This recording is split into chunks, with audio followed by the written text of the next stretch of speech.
ಇಲ್ಲಿ ಕಾಲಿಕ್ಕಿದ್ದೋ ಆ ಕಾಲಿಕ್ದಾಗ ಏನಪ್ಪ ಅಂದರೆ ನಮಗೆ ನೀರಿನ ಸಮಸ್ಯೆ ತುಂಬ ಇತ್ತು. ತುಂಬ ಅಂದರೆ ನೀರೇ ಸಿಗ್ತಿರಲಿಲ್ಲ ನಮ್ಗೆ ಎಲ್ಲಿ ಬೋರ್ ಕೊಡ್ಸ್ರು. ಈಗ ಇಲ್ಲಿ ಬಂದಾಗ ಒಂದೇ ಒಂದು ಗುಡಿಸ್ಲಿತ್ತು ದೇವಸ್ಥಾನ.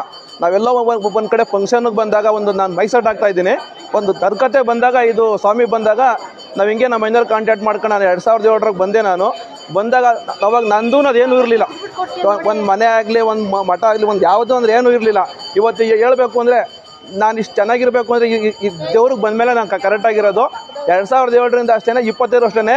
ನಾನು ಏನೇ ಒಂದು ಕೇಳಲಿ ದೇವ್ರ ಹೆಸರು ಅಂತಂದರೆ ನನಗೆ ಹಿಡಿದಿದ್ದ ಕೆಲಸ ಮಾತ್ರ ಬಿಟ್ಟಿಲ್ಲ. ಎಲ್ಲ ಚೆನ್ನಾಗಿ ನಡೀತಾ ಇದೆ. ಪ್ರತಿಯೊಬ್ಬರು ಬನ್ನಿ ಅಷ್ಟೇ ನನ್ನ ಹೆಸರು. ಮೈಸೂರಿಂದ ನಾನು ಬರ್ತಾ ಇರೋದು. ಇಲ್ಲಿ ಬಂದಮೇಲೆ ನನ್ನ ವ್ಯವಹಾರ ಪೂರ್ತಿ, ಅಲ್ಲಿ ಬರೋಕ್ಕೆ ಮುಂಚೆ ಪೂರ್ತಿ ವ್ಯವಹಾರ ಎಲ್ಲ ಬಿದ್ದೋಗಿತ್ತು.